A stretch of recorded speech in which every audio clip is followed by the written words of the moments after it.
Hi there, friends. This is Emily Craig, and our show is Getting Along Together. The first show we talked about history, and now we're going to talk about role models. I thought I was going to deal with feminism, but in looking at the origin of the Jewish covenant, there really isn't much room for taking things upon our own initiative. Now, I recognize that in Indonesia, there are people who believe that there are 5 genders, not 2, okay? They have a double masculine, feminized man, an intersex, and a butch woman, and a submissive woman, okay? They have 5 genders. But if we're sticking to the seed of Abraham and the spread of the seed of Abraham around the world, what we find in Yair Davidi's book is that the 10 tribes of Israel scattered all over Europe. All right, so that most of the mixed peoples of Europe have some of the seed of Abraham blood in them, all right?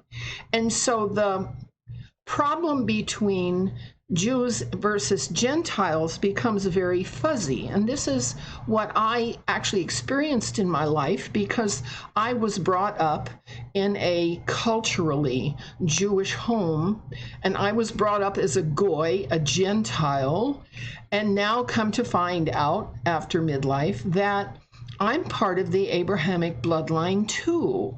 And so that gap, that discrimination that the family made, us versus her, was not valid. And so it makes it very difficult in reading the scriptures and the Talmud to differentiate, well, who's who here? Now, in Indonesia, the Bugis are the largest ethnic group in South Sulawesi, numbering around 3 million people. Most Bugis are Muslims, but there are many pre-Islamic rituals that continue to be honored in Bugis culture, which include distinct views of gender and sexuality.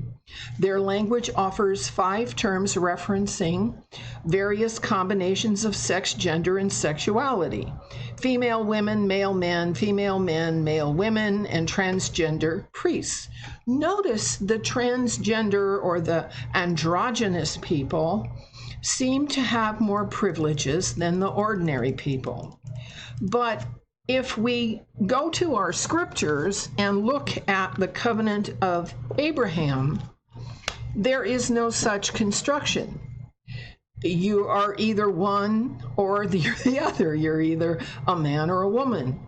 And so if we're in this covenant, if we are the Hebrews, if we are Jews, then what we're stuck with is the 2 labels. There's a man and there's a woman. There's Adam and there's Eve. All right. Now, in the story of Eve, haven't you ever noticed how dumb that woman was, how stupid she was? If it had been me and I had been placed suddenly out of the clear blue sky in this garden, and I was told by the administrator that I could do whatever I wanted, but I couldn't eat from that tree, and then he left, the first thing that would happen when somebody else showed up is I'd start asking some questions. Excuse me? Is that tree known to be poisonous? Are those fruit poisonous? Has this happened to anybody else? Do you know what other rules that have come up here? What is going on here? Eve never asked a single question. She was dumb as a bag of hammers, and that's why they got in trouble. And the penalty for her complete naive oblivion was so harsh that one has to wonder if we're really getting the story. But what has lasted is the curse of stupidity that's laid upon women. particularly upon feminist women who are known categorically and simply as man-haters. What our scriptures give us is a description of a society in which bloodline is the most important value. To be part of the seed of Abraham and to live on into the generation in which the seed of Abraham will bless all the nations. Wow! But you know what that means? That means that marriage is holy matrimony, that family is sacred, and that keeping family sacred is a large part of the law, and that the division in Genesis 3:15, I will put enmity between you and the woman, between your seed and her seed. He will bruise you in the head and you will bruise him in the heel. That division has to be clear. Thus, the woman and the people of the covenant of Abraham have to know the practices of the seed of the serpent. Duh. All right. And the practices of the seed of the serpent are child sacrifice, prostitution. They build lots of nude statues and pornographic pictures. Remember, there was a reason why in the Ten Commandments it says don't make pictures of people.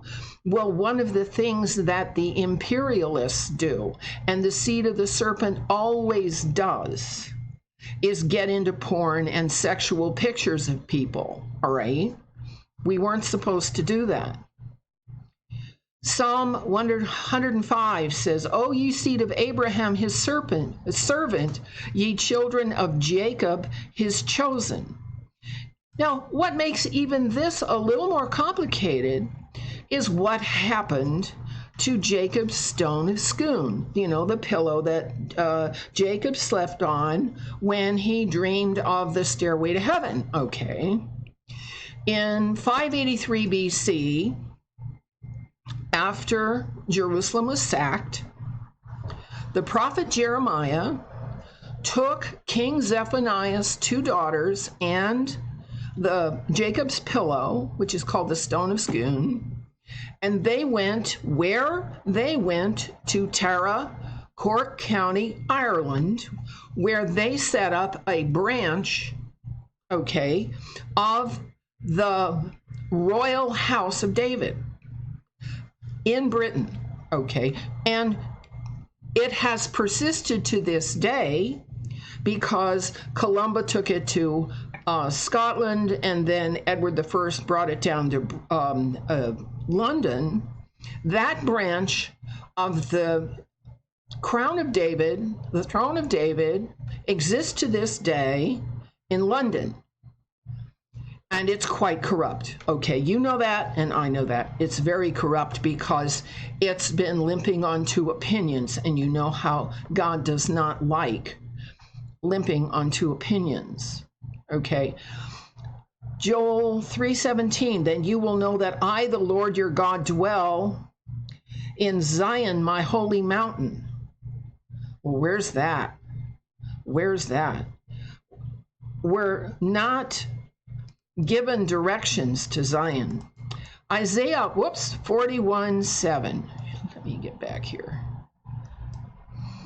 The craftsman encourages the goldsmith, and he who wields the hammer cheers him who strikes the anvil, saying of the welding, it is good. He nails it down so it will not be toppled.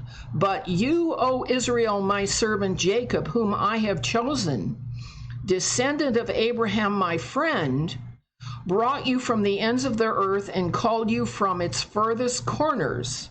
I said, you are my servant. I have chosen and not rejected you. So if Jacob's stone was in Britain, then where was Zion? Good question, Amos 6:1. Woe to you who are complacent in Zion, and to you who feel secure on Mount Samaria, you notable men of the foremost nation to whom the people of Israel come. Micah 3:12. Therefore, Because of you, Zion will be plowed like a field. Jerusalem will become a heap of rubble, the Temple Hill a mound overgrown with thickets. Well, we know that happened, okay? Lamentations 4:22. Your punishment will end, daughter Zion. He will not prolong your exile. Daughter Zion, your punishment is complete. He will not lengthen your exile. Okay. So the exile was ended, it says here. Okay. And when I think of the way, the attitude of thinking of the Jewish people that I grew up with, what comes to me is Isaiah and the 58th chapter. Because Judaism is not just an ideology or a set of rules that you tick off every day. It's a way of thinking about creation. Isaiah 58 says, "Cry aloud, spare not, lift up thy voice like a trumpet, and shew my people their transgression and the house of Jacob their sins. Yet they seek me daily, and delight to know my ways, as a nation that did righteousness, and forsook not the ordinance of their God. They ask of me the ordinances of justice. They take delight in approaching to God. Wherefore have we fasted, say they, and thou seest not? Wherefore have we afflicted our soul, and thou takest no knowledge? Behold, in the day of your fast you find pleasure and exact all your labors. Behold, ye fast for strife and debate, and to smite with the fist of wickedness. Ye shall not fast as ye do this day to make your voice to be heard on high. Is it such a fast that I have chosen, a day for a man to afflict his soul? Is it to bow down his head as a bulrush, and to spread sackcloth and ashes under him? Wilt thou call this a fast and an acceptable day to the Lord? Is not this fast that I have chosen, to loose the bands of wickedness, to undo the heavy burdens, and to let the oppressed go free, and that ye break every yoke? Is it not to deal thy bread to the hungry, and that thou bring the poor that are cast out into thy house? When thou seest the naked, that thou cover him, and that thou hide not thyself from my own flesh? Then shall thy light break forth as the morning, and thine health shall spring forth speedily, and thy righteousness shall go before thee. The glory of the Lord shall be thy reward. Then shalt thou call, and the Lord shall answer. Thou shalt cry, and he shall say, Here I am. If thou take away from the midst of thee the yoke, the putting forth of the finger, and speaking vanity, and if thou draw out thy soul to the hungry, and satisfy the afflicted soul, then shall thy light rise in obscurity, and thy darkness be as the noonday. And the Lord shall guide thee continually, and satisfy thy soul in drought, and make fat thy bones. And thou shalt be like a watered garden, and like a spring of water, whose waters fail not. And they that shall be of thee shall build the old waste places. Thou shalt rise up the foundations of many generations, and thou shalt be called the repairer of the breach, the restorer of paths to dwell in. If thou turn away thy foot from the Sabbath, from doing thy pleasure on my holy day, and call the Sabbath a delight, the holy of the Lord, honorable, and shalt honor him, not doing thy own ways, nor finding thy own pleasure, nor speaking thy own words, then shalt thou delight thyself in the Lord, and I will cause thee to ride upon the high places of the earth, and feed thee with the heritage of Jacob thy father, for the mouth of the Lord has spoken it. Okay. And that's the attitude that was portrayed to me by my Zionist foster family, because they were workers. They worked. Grandpa Abraham was a house painter, and Uncle Emmy was a business agent for the Ladies Garment Workers Union, and we were workers. And they brought me up not as a favored daughter of the bloodline, but they brought me up to be a Gentile worker. I worked in the house. I was the maid in the house. I cleaned the house. I did the cooking. I worked in the business. I was a worker. And I identify with that to this day. I find it is more honorable to me to identify with workers. All right. And so the Jewish law is about people going the distance for other people. All right. It's an abiding lifestyle, people helping people. And it was a very warm, very large family, and everybody was together.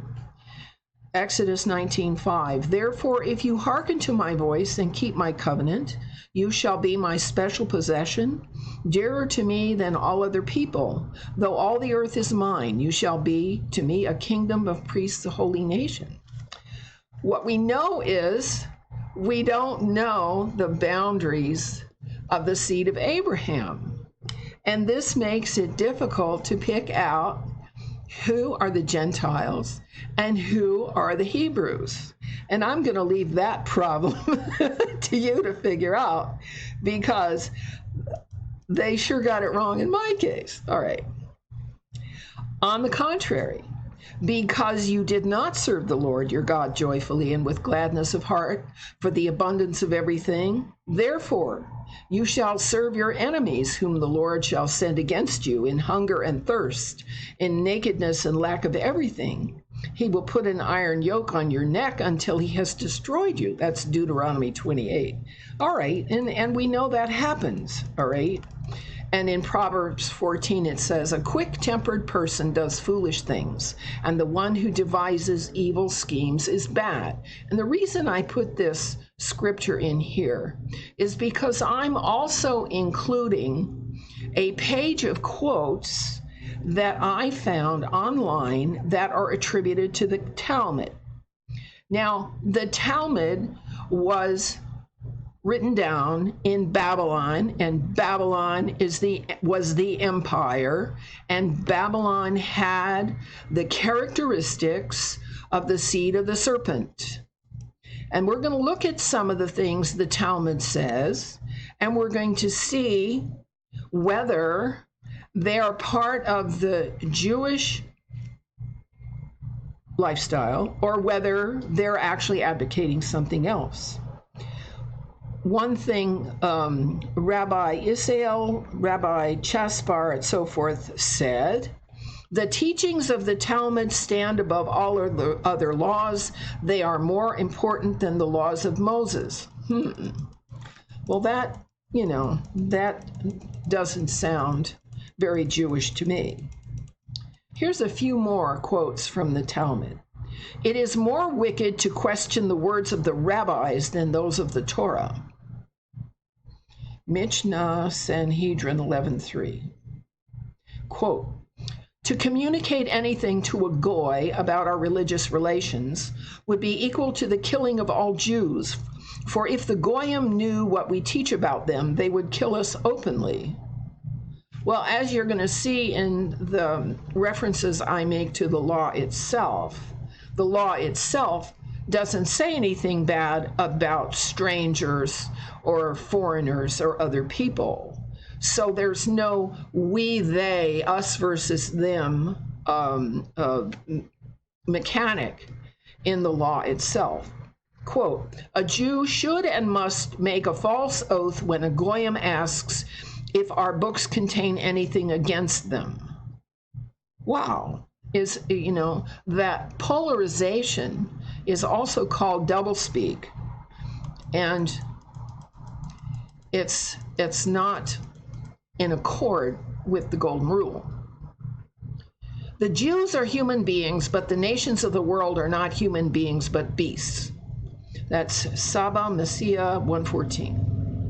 When the Messiah comes, every Jew will have 2,800 slaves. Simeon Hodderson, 56d. Jehovah created the non-Jew in human form so that the Jew would not have to be served by beasts. The non-Jew is consequently an animal in human form and condemned to serve the Jew day and night. where does this discrimination come from if most of Europe are descended from the 10 tribes that left Jerusalem? I don't know how you discriminate between people like that. Okay, maybe by behavior. By behavior, it would make sense. Yes. All right, and when we look at the law itself and the version of the law that I have made for myself, I'll give you the link down below. It's holyconservancy.org/2728.htm. It's a very simple file name. Affix the mezuzah to the doorposts and gates of your house, Deuteronomy 6:9.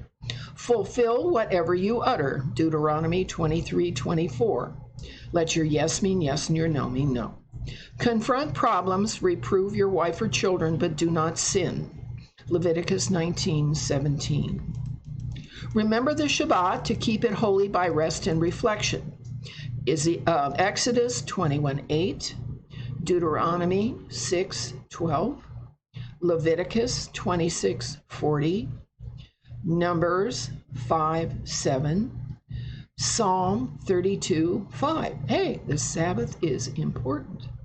Everyone before or shul or communion confess their iniquities to each other and to God in prayer. I'd like to talk about the Sabbath because, as you know, most Christian denominations follow the Vatican's tradition to hold the Sabbath on Sunday, the day of the sun god. And in my prayer life, one time, long time, many years ago, I prayed and I asked God, why should we do the Sabbath on Saturday? And what came back to me was wonderful. It was, when I'm not working so I can listen to you. And I thought it was wonderful. If Saturday is the God's Sabbath, then of course we want to do our Sabbath on the same day. And so since that time, I have tended to follow the Saturday Sabbath just because God told me he rests on that day. Well, good for him. All right. Read the Shema in the morning and at night, Deuteronomy 6:7, as a reminder and affirmation of faith. Okay. You shall love the Lord your God with all your heart and with all your soul and with all your might. Keep these words that I'm commanding you today in your heart. Recite them to your children and talk about them when you are at home and when you are away, when you lie down and when you rise up. That's not the experience that I had as a child. The Shema was never brought up. There was no Torah in the house. But what was consistent was the belief in sincerity and the belief in being true to your word. So I'll let it go there. The godly child of Israel will read the law.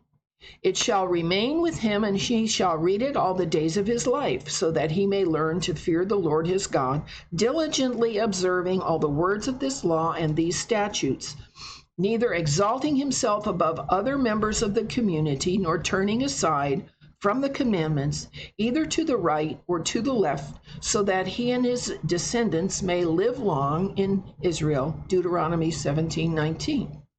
All right, well, if we're to follow the law all the time, and if the fact of the matter is that the genealogy charts for the 10 tribes that went north into Europe and then west into North America were not kept, and so the seed of Abraham is actually spread way beyond the boundaries of the genealogy that the very small Israeli Hebrew leadership keeps. Doesn't that imply that we should be tolerant and tactful and act in accord with these principles for all people? Yes, I know there are some rough people out there. Sustain all who are of the covenant, Exodus 12:44 and Leviticus 19:18. and 22:10, and be identified by the fact you forgive each other's debts every 7 years. Take up collections for the work. I have never seen any form of forgiveness of debt my entire life, 75 years. It's never happened. I don't know where it happens, but it sure doesn't happen anywhere where I live. Be fruitful and multiply so your name reflects many vocations. All right? This does not say limit your family to 2 children. And of course, I didn't. I have 5 kids. Honor your father and your mother that you may live a long life, Exodus 20:12 and Deuteronomy 6:16. This means supporting them in infirmity and age as you were supported in infancy. And yes, I knew about this, and I took care of my grandmother, and I took care of my mother, so my conscience is clear. You shall love your neighbor as yourself, Leviticus 19:8. Do not curse a neighbor, instead correct matters, Leviticus 19:14. And that's why I went in university, I went into conflict analysis and resolution, because it seems to me that human problems are problems that can be solved. I don't know. Reprove and correct effects of sin in the family, Leviticus 19:17 and Deuteronomy 22:4. Do not withhold food, clothing, shelter, and light from your children or conjugal rights from your wife, Exodus 21:10. All right. I lived in poverty my whole childhood. I got 2 pairs of shoes each year and hand-me-down clothes from a cousin who was 8 years my senior. And that taught me that having stuff and things and fashion and glamours really don't create character. But, do what you want. Do not ever marry or assimilate a eunuch, Mazmozer, or terrorist into the community, Deuteronomy 23:2, 3, and 4. Rather, take a wife by kiddushin, the sacrament of marriage, Deuteronomy 24:1, and live in pair bond joyfully with the wife of your youth, Proverbs 5:18 and Ecclesiastes 9. All right? Do not have intercourse with anyone other than your own solitary cleansed mate. Do not have intercourse with your wife in her menstrual period. Give her a couple days rest, retreat in isolation. This is a law that no Christian church has ever brought up. And I really resent that, because I find that in the Christian church, the women who are doing their Sabbath on Sundays, they work harder that day than they do the rest of the days a week. Okay. There shall be no prostitutes for hire in Zion, Deuteronomy 23:18. Do not indulge in familiarities, nor steal affections from relatives by kissing, embracing that could lead to incest. Men shall not sleep together as a couple, Leviticus 18. Do not commit incest with one's mother, mother-in-law, aunt, sister, sister-in-law, cousin, daughter, daughter-in-law, granddaughter, or granddaughter-in-law. Do not commit sodomy with one's father, father-in-law, uncle, brother, brother-in-law, cousin, son, and son-in-law. I think that's specific enough, don't you? That the behavior of the people who are forming the seed of Abraham by the covenant of Jacob have a really clear view of what their sexual behavior ought to consist of. Okay, that's very clear. Do not commit adultery to cause a rift between the married and in their families. Accept chastening and chastity as protections for the soul and protection for health from both perspectives, both ends and means. Also, niddah, family purity, involves willing limits on marital relations and the use of time and personal hygiene, so that mothers are not exhausted and fathers learn to be considerate of weaker feminine vessels. Niddah is another non-topic in the Christian church, and I never understood it. They don't talk about kashrut either, although they all claim to follow the commandments. I don't get it. All right. Now, let's look at the Talmud, what the Talmud says about who Hebrew men are supposed to have sex with. A Gentile girl who is 3 years old can be violated. That's Buddha Sarah 37. A Jew may violate but not marry a non-Jewish girl. A Jew may do a non-Jewess what he can do. He may treat her as he treats a piece of meat. Hadarin 20b, Shulchan 9, Chosen Hamisfat 348. I don't know what that is. A Jew may misuse the non-Jewess in her state of unbelief. Maimonides, Jag Chesaka 22. All right, so the Talmud teaches basically two sets of dishes in terms of sexual behavior. But that's not what the Torah teaches. The Torah teaches we stay with our lifelong mates because it's the bloodline, it's the coherence and longevity of the family that's important. All right, let's go back to what is lawful. Do not use a beast for intercourse, Leviticus 18:23. Do not castrate a man, Leviticus 22:24. Expel him, turn him over to authorities, or kill him if he won't leave people alone. We all know lechers. Okay. Summarily expel or execute, if insane, obsessed, anyone who accepts money for sex. Impose a penalty of 50 shekels upon the seducer of an unbetrothed virgin paid to her father, and enforce the other rules in connection with that case. The violator of an unbetrothed virgin shall marry her, Deuteronomy 22:28 and 29, unless she despises him, in which case he should be charged with assault. The Sabbath is mercy for the worker. On the seventh day you shall rest, so that your ox and your donkey may have relief, and your homeborn slave and the resident alien may be refreshed. One must not afflict or bother an orphan or a widow unnecessarily. Relieve a neighbor or even an enemy of his burden and help unload his beast. Now, I realize this was an agrarian society that was like 4,000 years more primitive than we have now. But the tone of the Torah is not one of one set of rules for us and another set of rules for when you're dealing with other people. Give charity according to one's means. When reaping a field, leave the entire outside row intact, Leviticus 23:22. When picking fruit, leave the outside row of orchard for others to help themselves, a handful at a time. Do not resist loaning to a poor brother due to impending release of loans in the Sabbath year. Loan to friends interest-free, Leviticus 25:37. When lending to a neighbor, make no demand until he recovers the ability to repay, Exodus 22:24, and at the Sabbath year, forgive the debt.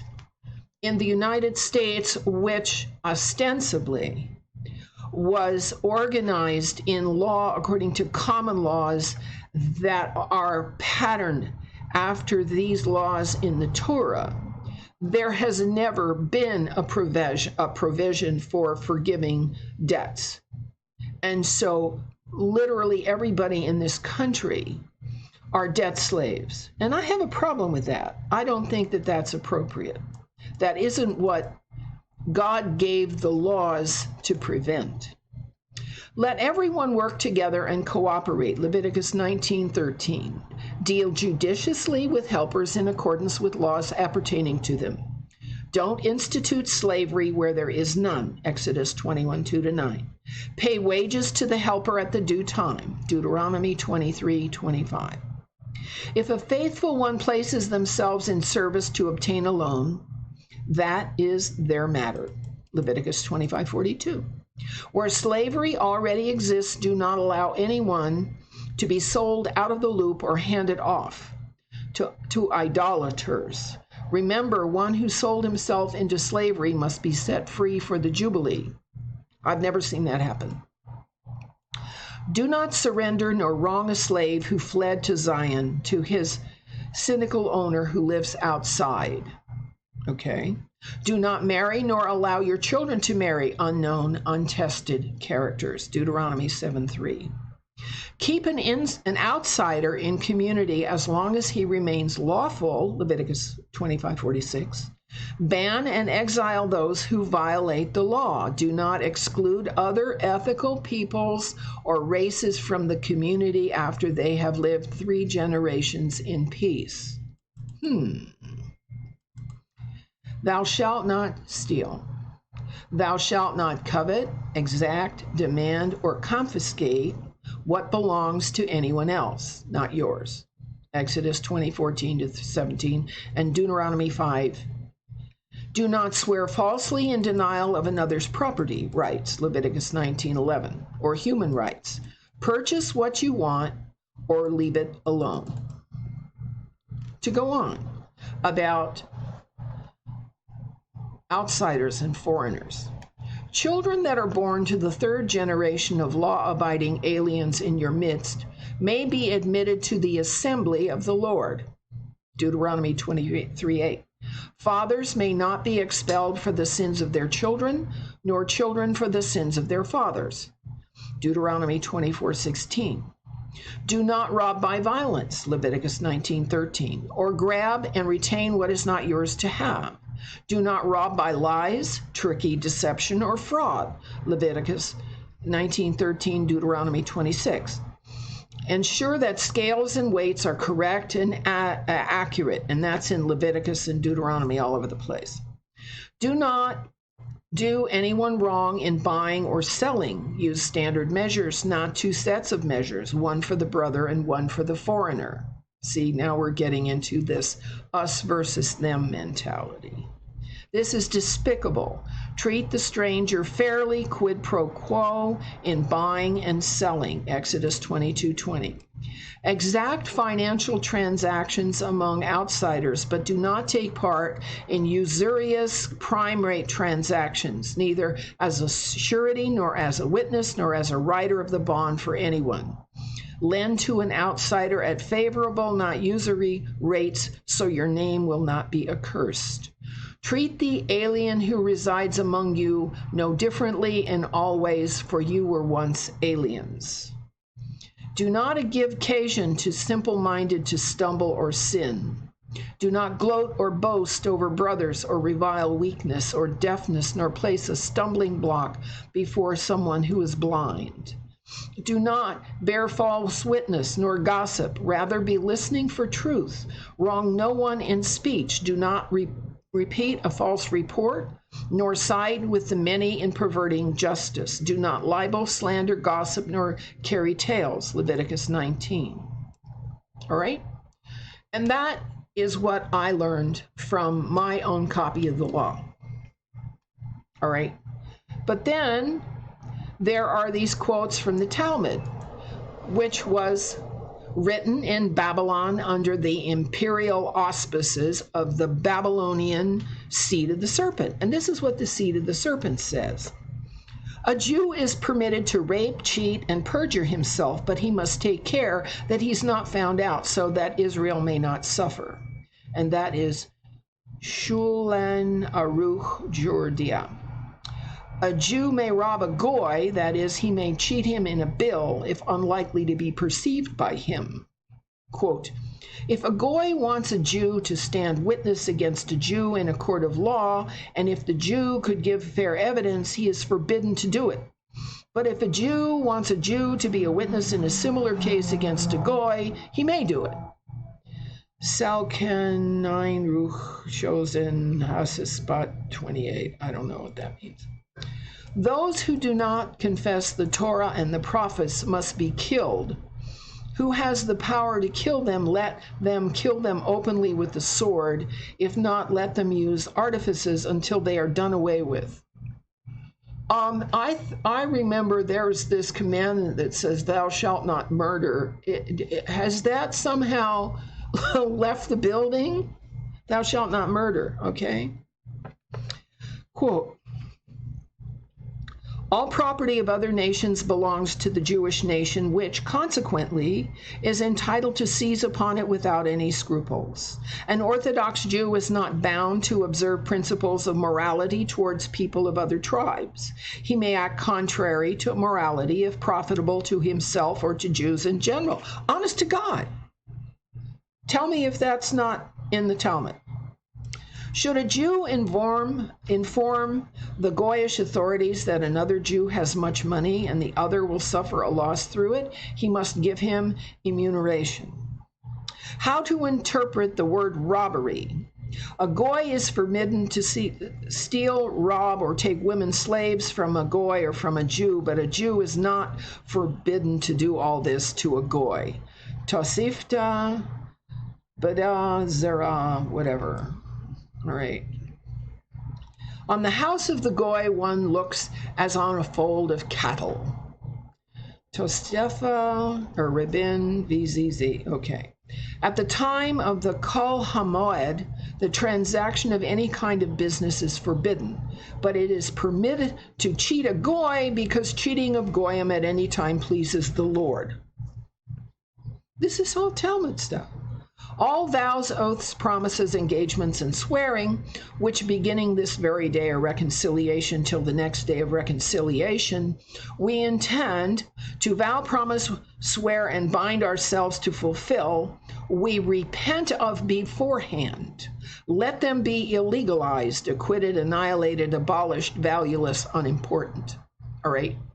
So the scriptural admonition, let your no mean no, do unto others as you would have them do unto you, is, what's the word, abrogated, is abrogated in advance by the Talmud.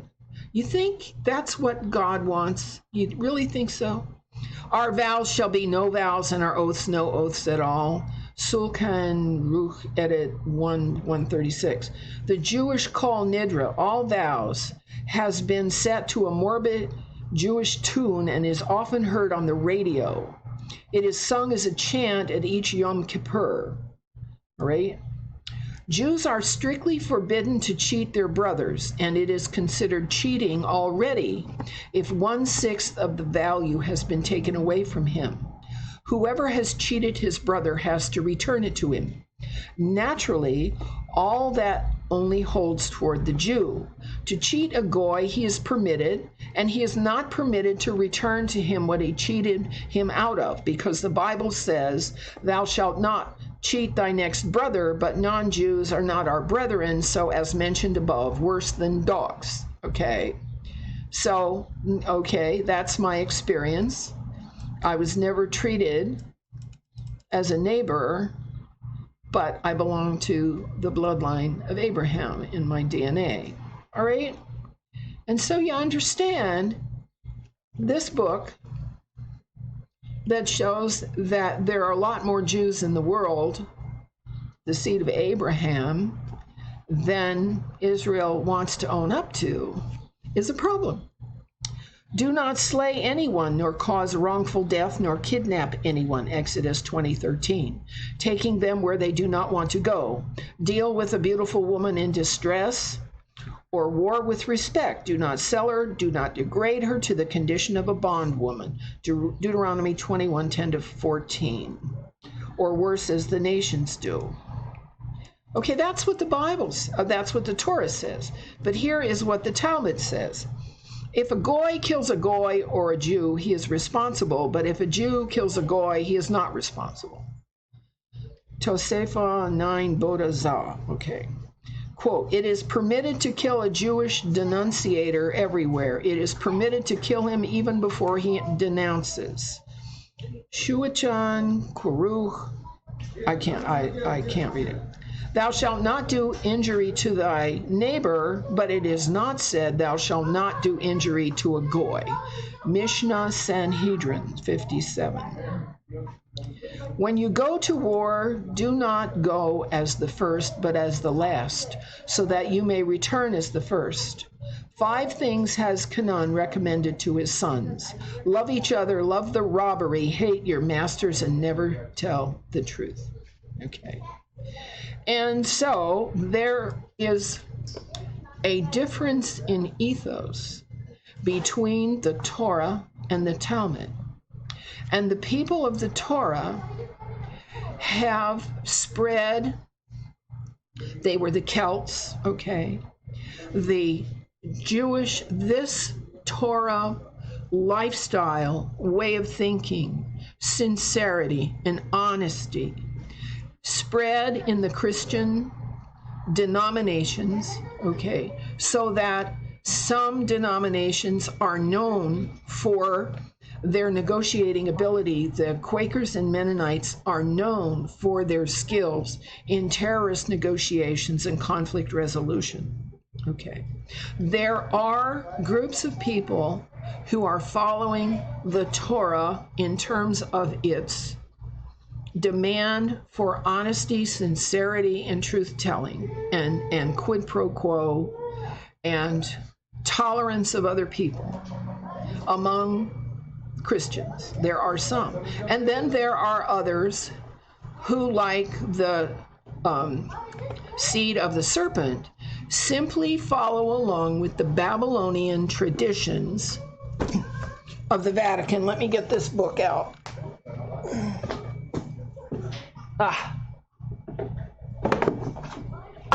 Here, this is the book. You want to know how Babylon and its traditions, and it includes what's in the Talmud, have infected the spiritual development of humanity. The Two Babylons, written by, this was a bishop in the Church of England, Alexander Hislop. He wrote this in 1858. And you'll find that the Babylonian practices are typical today of the imperious, globalist, secular humanist followers of the occult and New Age doctrines. And that the simple and clean and chaste, sincere laws of the Torah have been set aside politically worldwide in favor of porn, prostitution, pedophilia, pederasty. They now have drag queens giving lectures to normal children in libraries. The LGBT movement, of course, is all about the takedown of the seed of Abraham and the dynasty of clean, honest, decent people. Okay, and so where does feminism go? Well, feminism is the claim that women aren't getting enough. It's all about enough. It's all about success and the parade of consumer objects and consumer luxuries and the things that are bought. But you notice that the law doesn't talk about shopping. Okay? In fact, there's a church in New York City called the Church of Stop Shopping. And the pastor's a street preacher, and he gets a lot of attention in New York City. But you see the gifts that God gives for those who are Hebrews who follow the Torah, who follow the actual laws about decency and honesty and sincerity. The gifts that we get are not the same as success and power and influence and position and fame, all right?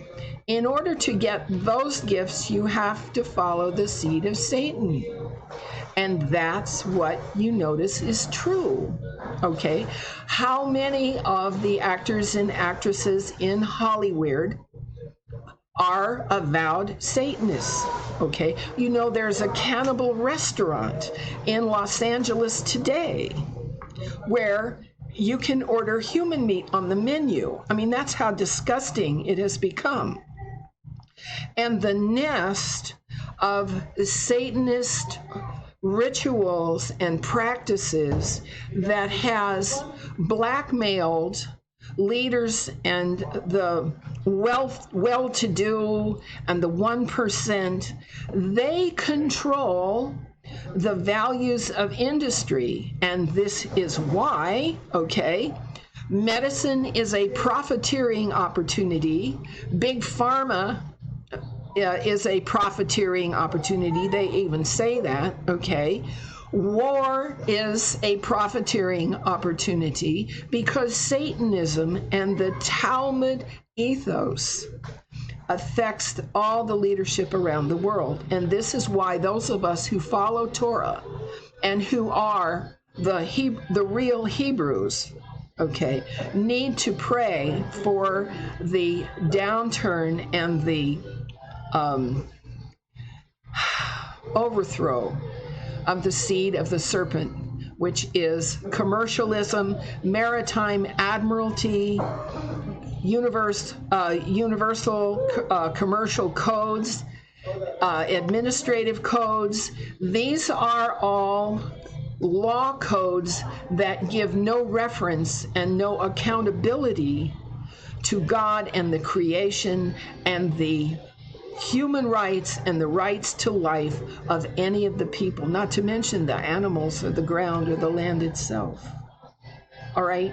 So whereas I was just going to talk about the role of women, what becomes clear is that the role of women to hold the family together is torn apart when the women have to work for minimum wage just to pay the rent.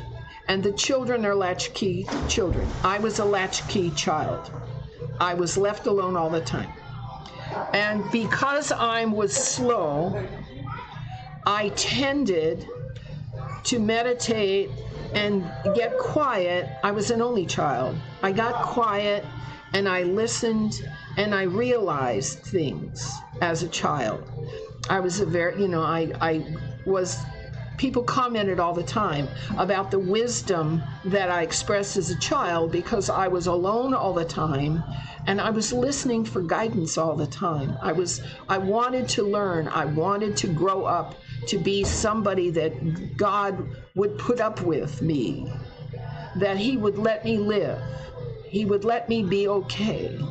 And that's still my guidance in my soul. That's still what I'm trying to do. So I hope that you see that the Talmud and the Torah are not on the same page.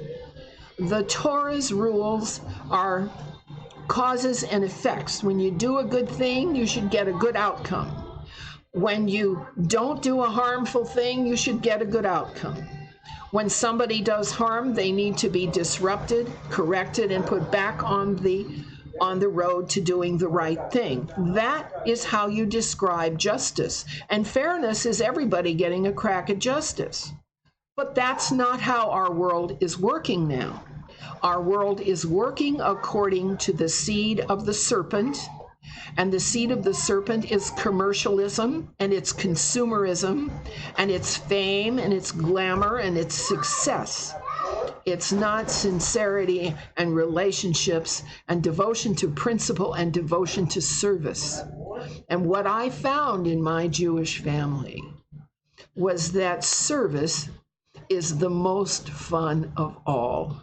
And what I do today to explain to my grandchildren and to other people's children that your gaming and your video games and your vicarious violence and all of that, it comes from the seed of the serpent. And if you want to have a long life and live at peace with a clean conscience, we need to focus on the real laws of God, because they work and they're good, just as the creation is good. All right, I don't know how long I've spoken, but anyway, that's my take on the ethos that works for eternity. And it's not the feminist position that we women don't get enough. Indeed, getting is not the issue. The issue is that our service is truncated, our service is interrupted, and the service of harmonizing our family is not even allowed in today's economy with the seed of the serpent. Women aren't permitted to be women, and men aren't permitted to be men, at least not in the West.